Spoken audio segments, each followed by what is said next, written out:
episódio anterior, nós falamos um pouco a respeito de siglas, mas nós ficamos devendo algumas. Então, nós vamos continuar agora com mais algumas siglas em mais um episódio de... Don't panic. Keep speaking Portuguese. This podcast is especially designed to help you improve your Portuguese skills through natural conversations about music, culture, Brazilian expressions and habits, stories, travel, and much more. So fasten your seatbelts and have fun. Unlock exclusive content, including behind the scenes, exclusive episodes, and episodes transcriptions. So, especially if you want to supercharge your Portuguese skills, join our Patreon crew and become part of our awesome community. Look for the Patreon link, don't miss out, and dive right in. Agora, saindo de imposto, um que eu achei bem curioso é esse que a gente falou bastante nessa nossa última viagem para o Rio de Janeiro, e eu acho que você não vai acertar o que significa não, mas você sabe o que é. O que é o BRT? E esse é muito útil para os estrangeiros também, porque eles podem precisar usar o BRT quando estiverem no Rio de Janeiro. O que é o BRT? O B eu não sei. O R e o T eu deduzo que seja transporte rápido. Sei lá. BRT é um transporte que tem nos Estados Unidos, ó. Bem louca, né?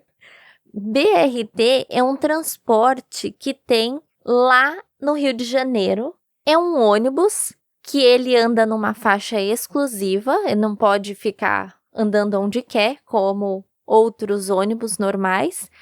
E ele faz um percurso específico, em linha reta, meio que assim, podemos dizer, né? Ele não entra dentro dos bairros. Agora, o que significa, eu não sei.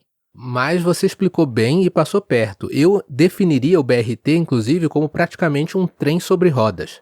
Que é um trem que não anda no trilho, mas anda sobre rodas. Ele é um ônibus que age na cidade como se fosse um trem. E você explicou tão bem que ele é um ônibus rápido. E você ainda chutou que o R e o T seria de, né? Não lembro, mas você falou que seria... De transporte rápido. Eu deduzi que o nome seria em inglês. Então seria B de bus. E daí o R e o T, eu não sei. Você deduziu ou você olhou aqui na minha cola? Porque é isso mesmo. Eu não olhei na sua cola, mas me veio isso na cabeça. B de ônibus, R de rápido e T de transporte. B de ônibus é ótimo, né? B de bus é isso mesmo. A sigla é em inglês e por isso que eu fiquei surpreso também. Mas é Bus Rapid Transit. Então, só o T que não é transporte, seria trânsito, mas é Bus Rapid Transit. Por que a gente tem uma sigla em inglês no Brasil? Boa pergunta, mas é BRT. Subestimou a minha capacidade, né? É um ônibus rápido, é um transporte rápido. Poderia ser ônibus de transporte rápido, OTR, não sei. Mas acho que não ia dar tão legal assim para falar como BRT. Vou pegar o BRT. Então é isso aí, BRT. Então a próxima ainda na questão de documentos, CLT.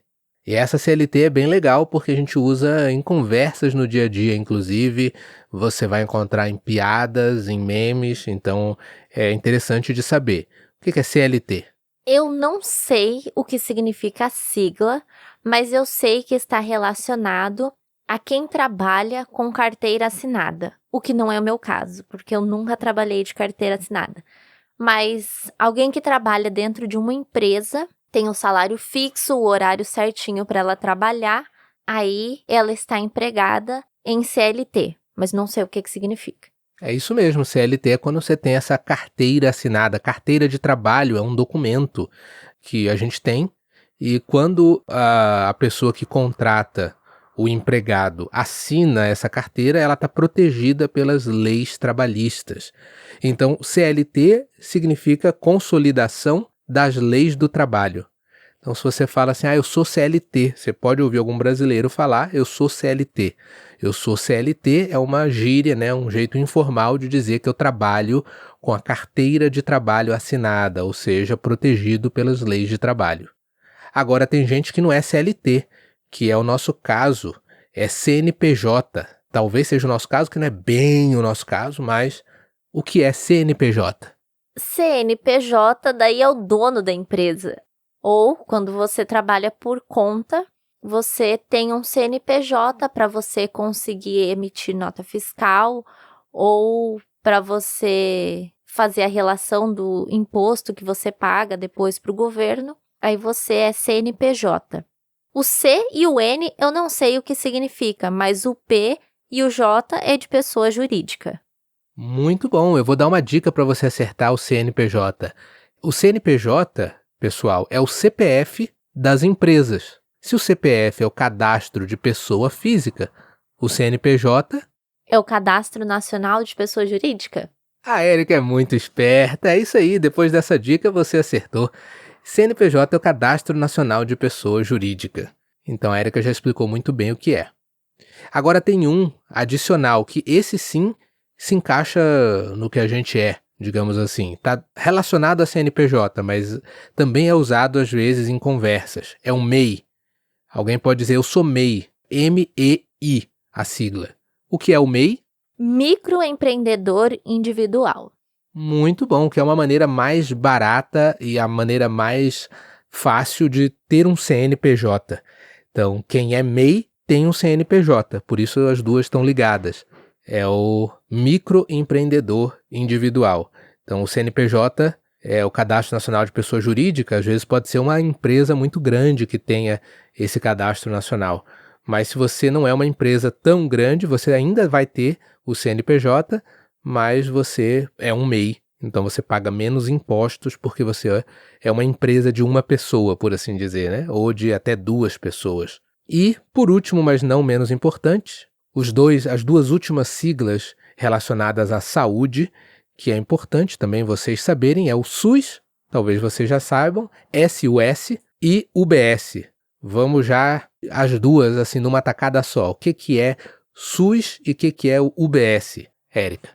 O SUS é o Sistema Único de Saúde, que, teoricamente, é um negócio nacional, mas, na verdade, não funciona. Você consegue ser atendido em outro estado brasileiro, mas daquele jeito, sabe? Não é único de verdade. E o UBS é a Unidade Básica de Saúde, que daí são postos de saúde que estão localizados no bairro. Aqui no nosso bairro, nós temos um UBS, então, se nós precisamos de atendimento, é nesse específico que nós vamos. Então, cada bairro tem o seu, para cada morador que mora ali no bairro. Isso mesmo, muito bem explicado. As siglas são essas mesmo, Sistema Único de Saúde, SUS, UBS, Unidade Básica de Saúde, e o desabafo da Érica tem a ver exatamente com a questão das UBSs, que embora o sistema seja único de saúde, esse atendimento único você só consegue em caso de emergência. Se você está viajando, está passando mal e precisa de alguma coisa urgente em outro estado, aí sim você pode ser atendido em qualquer lugar do Brasil. Mas para exames, para acompanhamento, você só pode na sua cidade, na sua UBS. O que às vezes é chato porque a gente descobriu recentemente que o Sistema Único de Saúde, às vezes em uma cidade, cobre certo tipo de exame, ou seja, você tem o direito de fazer esse tipo de exame de maneira gratuita nessa cidade, mas em outra cidade não. Essa outra cidade você já não tem essa cobertura, então já não é tão único assim o sistema, né? Mas para grandes urgências e emergências dá para considerar único, não dá para reclamar muito. A gente reclama só um pouquinho, porque eu sei que tem lugares como nos Estados Unidos que a saúde pode ser muito cara e não existe nada, entre aspas, gratuito.